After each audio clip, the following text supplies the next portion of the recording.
pour votre intervention. Et maintenant, j'invite notre député, Monsieur Molac, à prendre. Bonjour à tous et à toutes dans cette belle commune de Val-d'Oust. Bon, je salue particulièrement quand même les enseignants et puis le personnel qui est avec eux, parce que ce sont eux qui œuvrent au quotidien. Et puis les deux municipalités et les membres de ce fameux syndicat scolaire, parce que j'en ai aussi entendu parler depuis un certain temps. Et j'avais certaines enseignantes qui me disaient « Ah, quand est-ce qu'on va avoir une école neuve ?»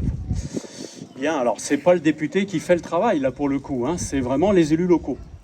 Et donc compétences alors très vieilles, hein, parce que dès 1837, il fallait que normalement les municipalités aient une école à disposition avec un enseignant. Mais l'école n'était pas encore obligatoire. Ça viendra avec la Troisième République, donc il faut attendre 1883.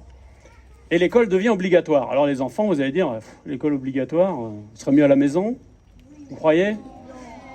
Alors, qu'est-ce qu'ils faisaient les enfants quand ils n'étaient pas à l'école en 1883? Eh oui, ils travaillaient. Et pourquoi l'école a-t-elle été rendue obligatoire? Pour que les gens qui étaient... Oui? Alors, ils réfléchissent, c'est bien, mais le problème, quand c'est pas obligatoire, c'est que les plus pauvres, ils font travailler leurs enfants, et ceux qui ont les moyens peuvent envoyer leurs enfants à l'école. C'est pour ça que l'école a été rendue gratuite et obligatoire. Et c'est comme ça, finalement, qu'on a pu élever, globalement, je dirais, le niveau scolaire.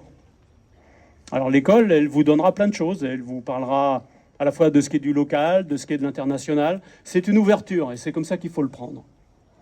Et j'en suis quelque part, et vous tous ici aussi, un de ce produit, de cette école. Et imaginez-vous quand même que dans certains pays, les gens n'apprennent ni à lire, ni à écrire. Et c'est quand même la base pour pouvoir s'émanciper. Et c'est vrai que l'émancipation, ça passe par tout un tas de choses. Mais l'école vous donne des bases, et à vous après de les faire fructifier. Donc merci aux élus locaux de leur...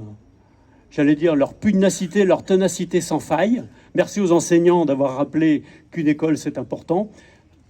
Elle est juste derrière moi, mais elle a quand même de la gueule. Hein. Donc, et puis, eh bien, écoutez, les enfants, c'est aussi pour vous, et pour que vous puissiez faire votre vie. Et quelquefois, alors je dis souvent, il y a des gens qui passent par l'école républicaine, il y en a de différents. Et c'est marrant parce que j'ai un ministre de l'Éducation nationale, par exemple, et moi, on est passé par les mêmes écoles, mais on a des idées très différentes, comme quoi la pluralité est toujours là. Je vous remercie.